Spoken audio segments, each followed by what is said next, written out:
at a critical juncture for the region and for Somalia. The EU again highlights the importance of Somalia's unity and territorial integrity. We've done so in the first hour, and we stand ready to support Somalia in this endeavor.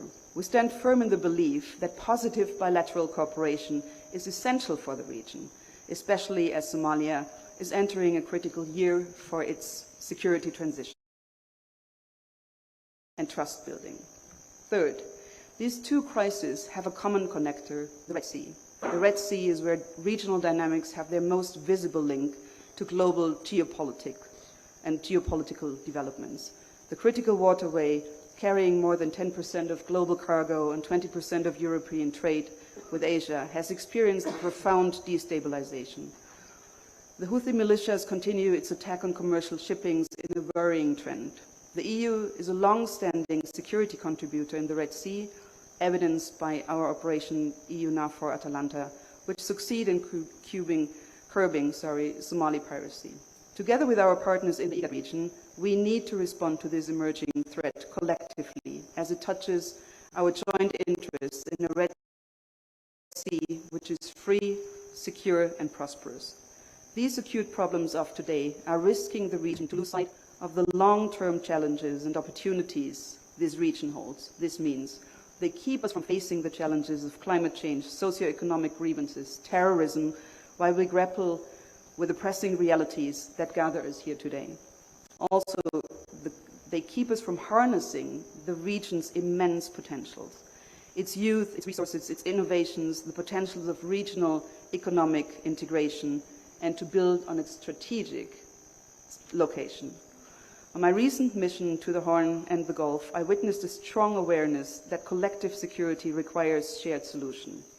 One crisis cannot be dealt with in isolation. This sense of collective security guides us as the European Union's approach to this region and beyond. Only by working together through dialogue and diplomacy can we return to the sense of hope in the Horn of Africa, which was tangible not long ago. Mr. Chair, to conclude, today's summit is an opportunity for dialogue and bridge building. It is upon leaders gathered here to seize that moment. The EU offers to the region is clear and consistent. We are committed to peace, security, and prosperity, committed to our partnership, to IGAD and its member states.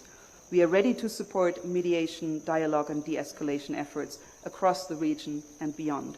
We are ready to support any efforts aimed at positive regional economic integration. It can be a crucial tool to enhance regional cooperation in the Horn and the wider region.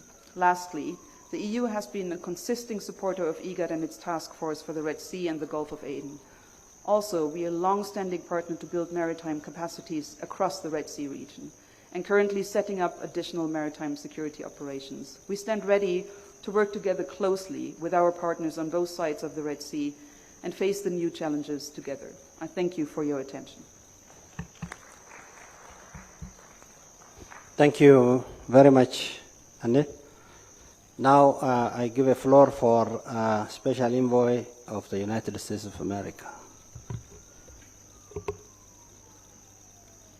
Thank you very much.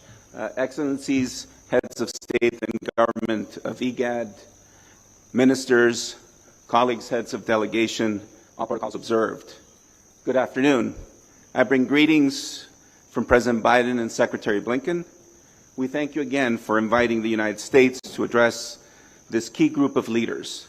Thank you in particular to our host, President Museveni, and also to the Ugandan people for your wonderful hospitality. We know you have a lot going on. Also to President Gele as chair of IGAD and President Ruto for his work leading the Quartet on Sudan.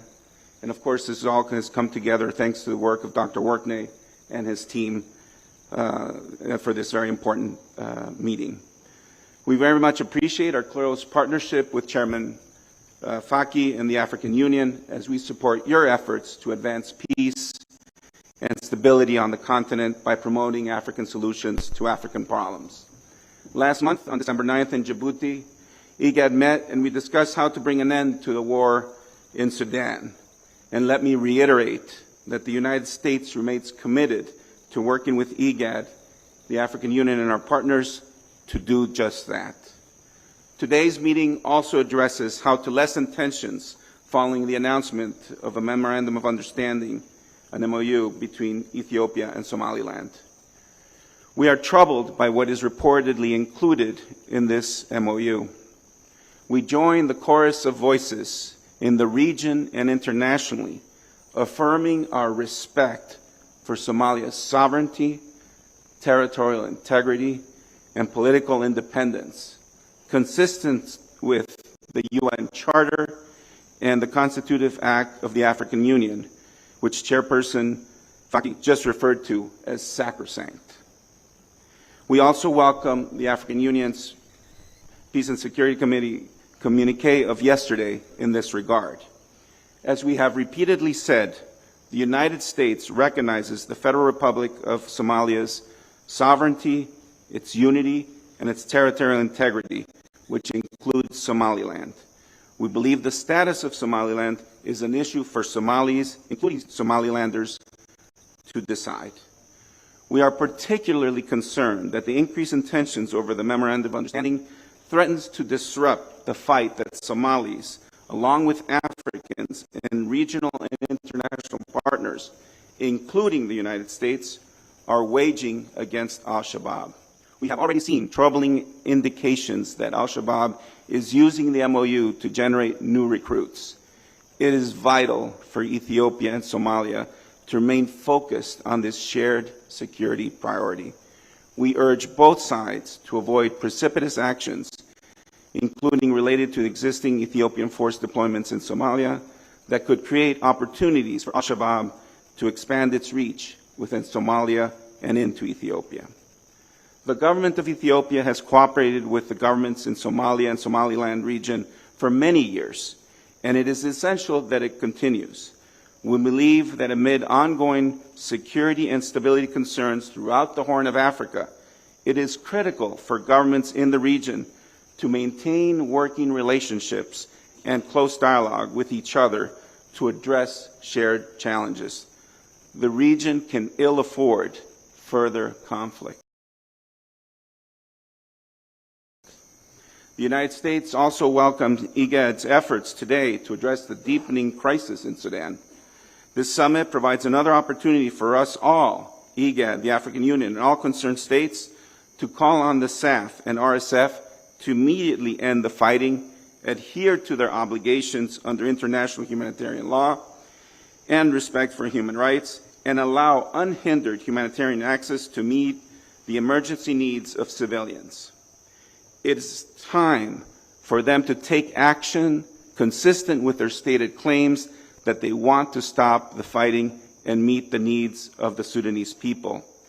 We regret that the SAF and RSF has so far failed to fulfill their commitment at the December 9th Djibouti IGAD summit to an unconditional ceasefire and a face-to-face meeting. It is high time that General Burhan and General Hameti deliver on their word, their promises, their commitments made to IGAD and at Jeddah. They will be responsible for the breakup of Sudan if this conflict continues. I must stress that we are deeply concerned about recent RSF offensive in Gezira State and elsewhere, where there have been credible reports of attacks on civilians, including rape and other human rights violations, and looting of humanitarian supplies. We are also concerned by reports of SAF aerial bombings of populated areas in Niala, Khartoum, and Gezira State, resulting in civilian deaths. There is no acceptable military solution to this conflict in Sudan. As the Sudanese people have long demanded, the conflict must end and Sudan's governance must return to civilians. Civilians must decide the future of Sudan. And we welcome efforts, including by Takadum, to form an inclusive and broadly representative pro-democracy front. We urge work to further diversify such a front, including bringing in more representatives from Sudan's various regions, women, and youth. We look forward to continued cooperation with IGAD and its leaders, as well as our international partners, in restoring Sudan's democratic transition. Thank you again for the opportunity to participate in today's summit. The United States firmly believes diplomatic engagement is the only way to resolve these challenges, and we appreciate your partnership in advancing peace, prosperity, and stability. The people of the region desire and deserve it. Thank you very much. Thank you very much, Ambassador Mike. Now I give a floor for representative of Kingdom of Saudi Arabia. Your Excellency. بسم الله الرحمن الرحيم. فخامة الرئيس إسماعيل عمر جيلة رئيس جمهورية جيبوتي رئيس الدورة الحالية لمنظمة الهيئة الحكومية للتنمية